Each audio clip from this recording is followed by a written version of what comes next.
अस्सलाम वालेकुम। उम्मीद है कि आप लोग खैरियत से होंगे। तो आज है लेक्चर नंबर 2 इंग्लिश एसे का, जिसके अंदर हम सीखेंगे क्रिटिकल थिंकिंग स्किल्स, जिसमें हम माइंड मैपिंग और जो ब्रेनस्टॉर्मिंग है इस चीज़ के बारे में सीखेंगे कि ये हम किस तरह कर सकते हैं और इसका एसे के अंदर क्या रोल होता है। ठीक है, why it is important and why we study this critical thinking. We do critical thinking for problem solving and for decision making. Why you require it in CSS, कि CSS के अंदर आपको तो क्रिटिकल थिंकिंग क्यों ज़रूरी होती है।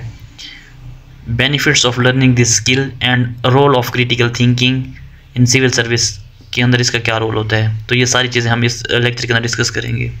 तो ये हमें हेल्प करती है analyse the problems and solve them.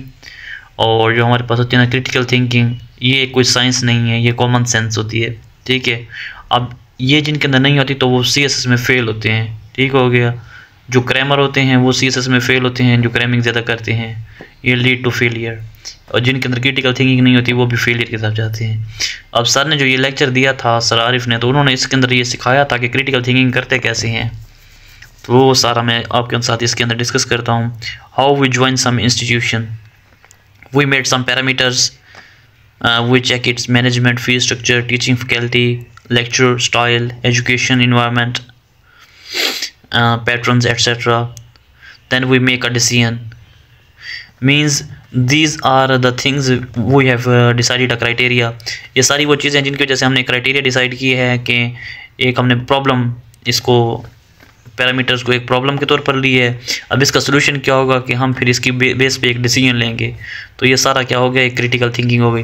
कोई हमारे पास प्रॉब्लम होती है, फिर हम उसको सॉल्व करने के लिए कोई डिसीजन लेते हैं, तो ये हमारे पास क्रिटिकल थिंकिंग होती है। जैसे हमने कोई इंस्टीट्यूशन ज्वाइन करने के लिए सर्टन पैरामीटर्स देखे, तो हमने फिर यहाँ पे इसकी एग्जांपल ली कि problem solving and making a decision critical thinking होती है। ठीक हो गया, हमने एग्जांपल ली कि हमारे पास एकेडमी ABC है, हम इसके लिए पैरामीटर सेट करते हैं क्वालिटीज़ का, कि results, faculty, test schedule, allocations और मैनेजमेंट्स, ये सारी चीज़ों को बेस बना के कि अब इनमें से कौन सी एकेडमी बहुत अच्छी है। तो हम एकेडमी ABC तो सबको मार्क्स देते हैं रिजल्ट की बेस पे, फैकल्टी की बेस पे, टेस्ट स्केजुअल की बेस पे, एलोकेटीज़ की बेस पे और मैनेजमेंट की बेस पे। उसके बाद हम तीनों के मार्क्स जब टोटल करते हैं ना, सबसे पहले 25 आते हैं, फिर 17, तो हम फिर एकेडमी A सेलेक्ट करते हैं कि यार ये अच्छी है, इसके अंदर मैं CSS की तैयारी करूँगा तो सही हो जाएगी। तो ये एक मैपिंग मेथड भी कहते हैं इसको। तो इससे हमें पता क्या चलता है, इससे हमें ये पता चलता है कि हमने क्रिटिकल थिंकिंग की है। तो क्रिटिकल थिंकिंग जो होती है ना, वो किसी भी इंसान के अंदर इन्नेट होती है, कि हर इंसान के अंदर होती है, बस उसको फिर एक्सप्रेस करने का तरीका आना चाहिए। जो एक्सप्रेशन है वो हम टीचर से सीखते हैं या फिर अपनी लाइफ से सीखते हैं। हालांकि हम में से हर कोई अपनी ज़िंदगी के अंदर क्रिटिकल थिंकिंग करता है डेली बेसिस पे, जिसको हम आम लफ्ज़ों में कॉमन सेंस भी कहते हैं। और ये CSS के लिए रिक्वायर्ड होती है किसी भी पेपर को अटैम्प्ट करने के लिए। Method, how to compare them with each other. Results कैसे निकालेंगे, हाउ टू प्रेजेंट रिजल्ट्स। अब रिजल्ट्स में हमने क्या किया, you have done critical thinking, you have presented quantitative data, you have done analysis. This shows you have inner critical thinking skills already. Every person is born with critical thinking skills. Critical thinking is done by models. इसके लिए different हम models use करते हैं critical thinking के लिए। ठीक है, अब ये हम जैसे है ना, tourism in Pakistan, promoting tourism in Pakistan, तो इसके अंदर हमारे पास क्या है, पूरा का पूरा मतलब चेंज हो जाता है जब हम इधर प्रमोटिंग लगाते हैं। Tourism in Pakistan is a different term and promoting tourism in Pakistan, ये उसका सेंस बिल्कुल चेंज कर देता है। तो ये क्रिटिकल थिंकर ही इन तरह की चीज़ों के अंदर डिफ्रेंशिएट कर सकते हैं। जिसने रट्टा लगाया होगा वो टूरिज्म इन पाकिस्तान याद किया है, उसी को ही लिख देगा प्रमोटिंग टूरिज्म इन पाकिस्तान के अंदर।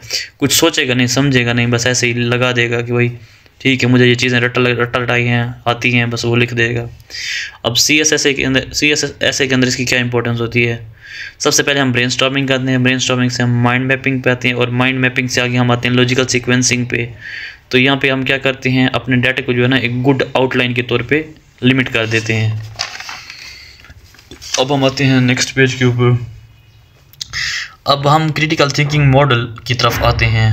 हमारे पास वैसे क्रिटिकल थिंकिंग है, मैं जो मॉडल यूज़ करता हूँ ना, 2 यूज़ करता हूँ मैक्सिमम टाइम। एक ये 5WS वाला करता हूँ और एक करता हूँ पेस्टल वाला। जो पेस्टल वाला है ना, उसके अंदर मैं किसी भी टॉपिक को पॉलिटिकल, इकोनॉमिक, सोशल और टेक्नोलॉजिकल, लीगल एंड इन्वायरमेंटल, इस बेस के ऊपर देखता हूँ उसको किस तरह ब्रेक करना है।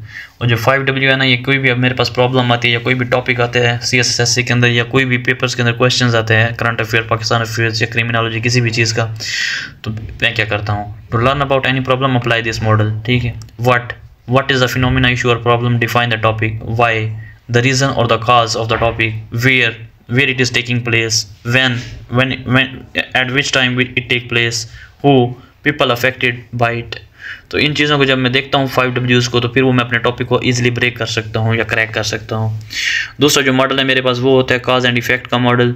एवरी फिनोमिना, इशू और problem has a cause with diversified and it is going to leave an effect. तो इसका इम्पैक्ट भी होता है, हर काज का इम्पैक्ट होता है। CSS के अंदर थिंक अबाउट द न्यूज़पेपर, क्योंकि न्यूज़पेपर के अंदर जर्नलिस्टिक व्यूज़ होते हैं।